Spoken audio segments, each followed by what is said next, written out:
Today, we'll be taking a look at the agitator on this Whirlpool top-load washing machine.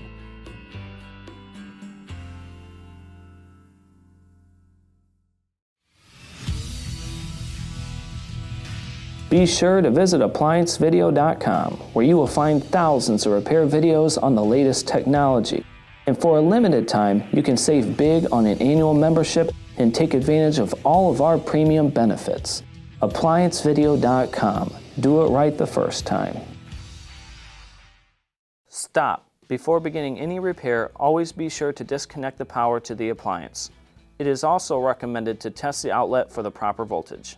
Remember to also turn off the water. You will need the following tools to complete this repair. To start, let's go ahead and open the door. This will give us clear access to the agitator down here. Now, there are two main reasons why you need to replace the agitator. One would be if the agitator is damaged and is causing your clothing to get damaged because of that, or the internal portions of the agitator, the splines underneath, may be damaged, causing the agitator to not turn when it is supposed to.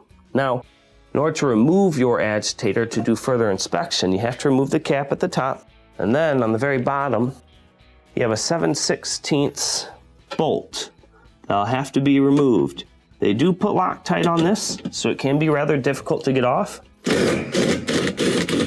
But loosen it up, and then you'll pull up on your agitator, kind of lift it to the side here, and then inside you have your splines. You'll want to do a good visual inspection on the splines. If they are damaged or wore down inside, that means that the agitator has to be replaced. Go ahead and set it to the side. When installing a new agitator, first, make sure your bolt is put all the way down and through the hole in the bottom. And then we want to bring it down. And sometimes you have to kind of twist it for it to sit correctly because you do have the splines on the bottom. So once it gets dragged down, put your socket inside and tighten it up.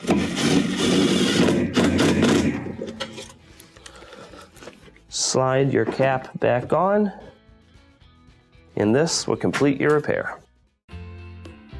Thank you for watching another quality video from ApplianceVideo.com.